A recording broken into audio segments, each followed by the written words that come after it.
आज का जो टॉपिक मैंने चुना है वह काफी इंटरेस्टिंग है और हो सकता है आपको ये थोड़ा डरावना भी लगे, because it is all about death practice, मृत्यु का प्रयोग। रैना जी ने पूछा है कि क्या मरने की प्रैक्टिस की जा सकती है। बेसिकली मैं जितने भी प्रयोग बताता हूँ लगभग वो मरने की प्रैक्टिस के ही प्रयोग हैं, परंतु क्या है ना कि सब इतना डीप उतर नहीं पाते। आज दुनिया में जितनी भी ध्यान विधियां हैं, जितने योग हैं, चाहे वो हठ योग हो, आध्यात्म की हर एक प्रैक्टिस मरने की ही प्रैक्टिस है, बशर्त है कि उतना गहरा उतर पाओ। आप चाहे कोई सी भी ध्यान विधि ले लो। चलो एक चर्चित ध्यान विधि लेते हैं, विपस्सना ध्यान विधि, जिसके बारे में सभी जानते होंगे, या बाकी कोई और ध्यान विधि। ध्यान का अर्थ होता है कि सभी भौतिकता के पार हो जाना। आप जिसे अपना अस्तित्व समझते हैं, आप अपने आप को जो भी समझते हैं, या आपके आसपास जो चीजें दिखाई देती हैं जिन्हें आप रियल समझते हैं, जिसमें आपके सगे संबंधी, आपका परिवार, ये दुनिया, सब कुछ। क्या ध्यान में ये सब कुछ होता है? ध्यान जब होगा तो ये सब कुछ मिट जाएगा।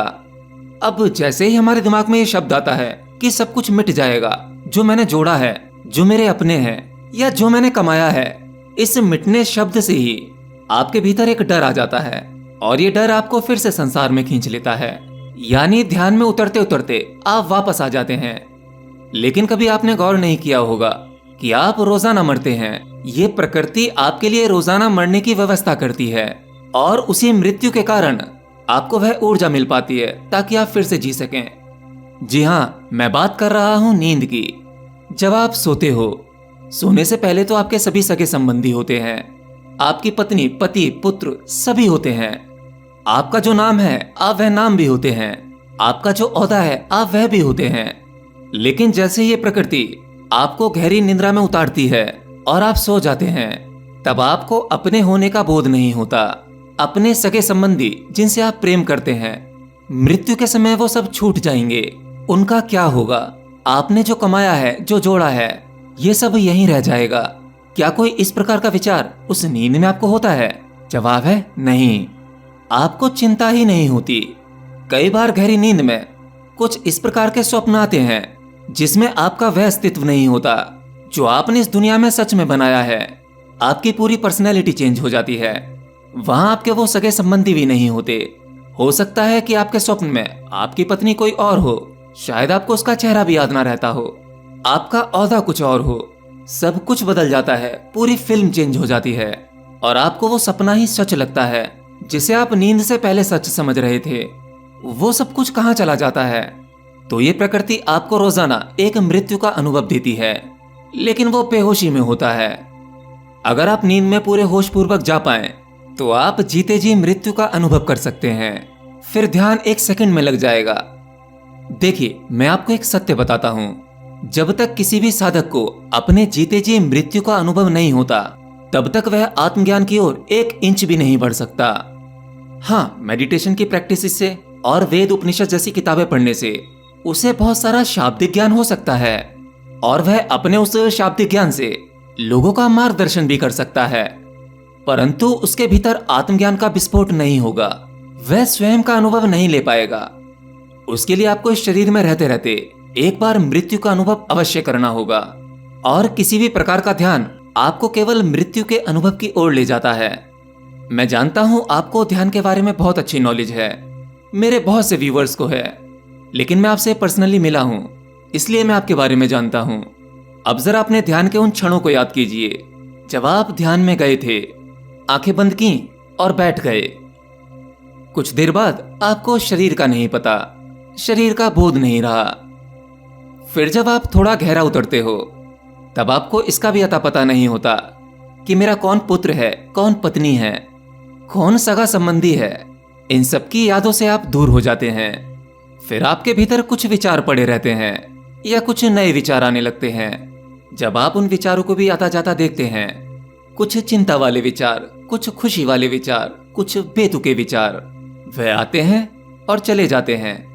आप किसी भी विचार का विश्लेषण नहीं करते, उसमें इंटरेस्ट नहीं लेते, तब वह विचार भी शांत होने लगते हैं। उन विचारों का भी अता पता नहीं। आपकी चेतना का विकास होने लगता है। अब जरा देखो आप किस ओर जा रहे हैं। ये ध्यान आपको कहां ले जा रहा है? जहां ना तो आप शरीर हैं ना किसी के पिता हैं, ना किसी के पति हैं। और जब विचार गिर गए तो मन भी नहीं है। तो आप हो क्या? आपकी बाहरी ये सभी चीजें, आपका शरीर, आपका पिता, पति, पुत्र होना और दुनिया भर के विचार होना, ये सभी चीजें आपको एक कंप्लीट भौतिक इंसान बनाती हैं, वन फिजिकल पर्सन। लेकिन ध्यान की अवस्था में इन सब का बोध ही नहीं है। ठीक वैसे ही जैसे मरने के बाद जब तक श्वास चल रही है तब तक आप सब कुछ हो जो आपने बनाया है अपने आप को, जो अस्तित्व आप अपना समझते हैं, दुनिया वाले समझते हैं। जैसे ही सांसें रुकती हैं आप कुछ नहीं हो जाते। ये मृत्यु की अवस्था है। नींद में भी कुछ ऐसा ही होता है, जहां आप लगभग कुछ नहीं होते। और ध्यान जीते जी इन सब का अनुभव करना, यानी मृत्यु का अनुभव करना। आपने लिखा कि मैं डेथ की प्रैक्टिस करता हूं, मरने का अनुभव पाने की कोशिश करता हूं, लेकिन हर बार आपको ऐसा लगता है कि अभी कुछ बाकी है। आपको वह बाकी पकड़ में नहीं आ रहा कि बाकी क्या है। ये जो बाकी है यही आपका मन है। आपको लगता है आपके मन की सभी वासनाएं शांत हो गई हैं, सभी इच्छाएं, सभी मांग रुक गई हैं, लेकिन मन कहीं ना कहीं अपनी चाल चल देता है। मन आपको उस ओर इशारा करता है कि जो बाकी है वो बहुत इंपॉर्टेंट है, उसका अनुभव करना आवश्यक है। लेकिन यहां मेरी बात का यकीन करना कि जो वो इंपॉर्टेंट बचा हुआ है, जो बाकी है, वह भी आपको तृप्त नहीं कर सकता, उसे भी छोड़ना होगा। जो चीज आपको उसके अनुभव के बाद भी तृप्त नहीं कर सकती, फिर उसका अनुभव करना ही क्यों फिर से मन के माया जाल में फंसना? क्या आपको पता है कि आपका जो मन है वो सबसे ज्यादा किससे डरता है? अपने आप को खोने से। इसीलिए वह पूरा जीवन अपनी तृप्ति के लिए शरीर का इस्तेमाल करता रहता है, और जब शरीर किसी काम का नहीं रहता तब दूसरा शरीर ढूंढ लेता है। शरीर की मृत्यु होती रहती है, परंतु मन की इच्छाएं वे कभी खत्म नहीं होती। हम सब मर जाते हैं, एक शरीर मर जाता है, परंतु ये मन नहीं मरता। और आप तो अपने मन को जीते जी डरा रहे हैं, मृत्यु का अनुभव करके। असल में आपके भीतर ऐसा कुछ है जो जानता है मृत्यु जैसा कुछ नहीं होता, केवल बाहरी कपड़े उतर जाते हैं, भौतिक शरीर गिर जाता है। इसलिए आप उस मृत्यु का अनुभव करना चाहते हैं कि आखिर सब कुछ गिरने के बाद बचता क्या है, और आप ये सब कुछ जीते जी करना चाहते हैं। क्या मन आपको ये करने देगा? नहीं, वो कुछ ना कुछ आपके लिए नया प्रलोभन तैयार कर देगा और आपको एहसास दिलाता रहेगा कि कुछ अनुभव बाकी हैं, अभी कुछ अधूरापन है, कुछ रह गया है। और यही चीज आपको गहरा नहीं उतरने देती, क्योंकि जैसे एक सामान्य इंसान मरना नहीं चाहता, वैसे ही ये मन मरना नहीं चाहता। असल में हम सबके भीतर ये मन ही इतना प्रगाढ़ है जो अधिक से अधिक जीना चाहता है, सेवाओं और इच्छाओं को भोगना चाहता है। अरे आप कहते हैं कि आपको मृत्यु की प्रैक्टिस करनी है, बस थोड़ा होश साध लो, फिर आपको मृत्यु का एहसास होने लगेगा। मृत्यु वो जो मिथ्या है, जो माया है। मृत्यु भी सत्य नहीं है, या कहूं सबसे बड़ा असत्य तो केवल मृत्यु है। असल में होता यह है कि मैं अपनी वीडियोस के माध्यम से जितने भी प्रयोग बताता हूं, वो आपको अंदर से हिलाकर तो रख देते हैं। आप वो करना भी चाहते हैं, लेकिन कभी आप फिजिकली तैयार होकर उनको करते नहीं हैं। आप सभी प्रयोग मानसिक रूप से करते हैं, विचारों के रूप में, कि हाँ टेक्निक पता लग गई है, समय मिलेगा तो कर लेंगे, इस टेक्निक को हमेशा याद रखेंगे, अभी कुछ संसार की चीजें बाकी हैं, पहले वो निपटा लें, क्या पता उसके बाद मेरी रुचि संसार से खत्म हो जाए, हर चीज से अटैचमेंट खत्म हो जाए, फिर मैं ये सब कुछ नहीं भोग पाऊंगा, पहले भी थोड़ा बहुत भोग लेता हूं। मैंने आपको इतने सारे प्रयोग बताए, उन प्रयोगों को आपने कितने दिन किया? एक्साइटमेंट में आके तुरंत तो कर लिया, फिर अगले दिन वापस वहीं आ गए। प्यास इतनी गहरी होनी चाहिए कि जो करना है अभी करना है, यही करना है, और तब तक करना है जब तक कि उससे पार ना निकल जाए, उसका अनुभव ना हो जाए। आत्मज्ञान से पहले मृत्यु का अनुभव अति आवश्यक है। ये नहीं हुआ तो आत्मज्ञान भी नहीं होगा। इसीलिए मैंने सोचा था कि अगर हमारी कुछ ऐसी जगह का इंतजाम हो जाए, कोई ऐसा सेंटर खुल जाए जिसे कुछ दिन पहले मैंने ध्यान गुरुकुल का नाम दिया था। आप वीडियो के द्वारा बताए गए इन प्रयोगों को घर पर तो नहीं करोगे, लेकिन वहां ये सभी प्रयोग कराए जाते, बाकायदा पूरी प्रॉपर तरीके से चिता का इंतजाम भी किया जाता, जिस पर कुछ खास साधकों को लिटाकर मृत्यु जैसा फील कराया जाता। जरा आप सोच कर देखो, आप अपने जीते जी एक चिता पर लेटे हुए हैं, आपके चारों तरफ लोग मौजूद हैं जो पूरा रिचुअल कर रहे हैं, हर एक चीज बिल्कुल वैसे हो रही है जैसे जब किसी व्यक्ति की सच में मृत्यु हो जाती है, वो सभी क्रियाएं उसके साथ की जाती हैं, वो आपके साथ हो रही हैं और आप ये होता हुआ देख रहे हैं। अब सोचो ऐसे में आपके मन की क्या दशा होगी, क्या अवस्था होगी।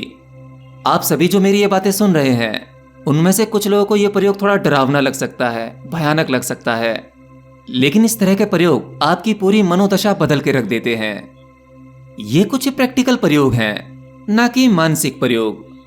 आप YouTube पर वीडियोस देखकर कुछ मानसिक प्रयोग करते रहते हैं, और मानसिक प्रयोग केवल मन ही आपको करवाता है। वह अपने आप को ही सर्वोपरि रखेगा, आपको कुछ झूठे अनुभव दे सकता है और फिर से आपको दुनिया का लालच देकर वापस वहीं धकेल देता है। दुनिया की सभी प्रैक्टिसेस, सभी ध्यान विधियां, सभी वेद उपनिषद, ये सब केवल प्रैक्टिसेस हैं। आपको इन सभी प्रैक्टिसेस में पूरी लगन से उतरना होगा।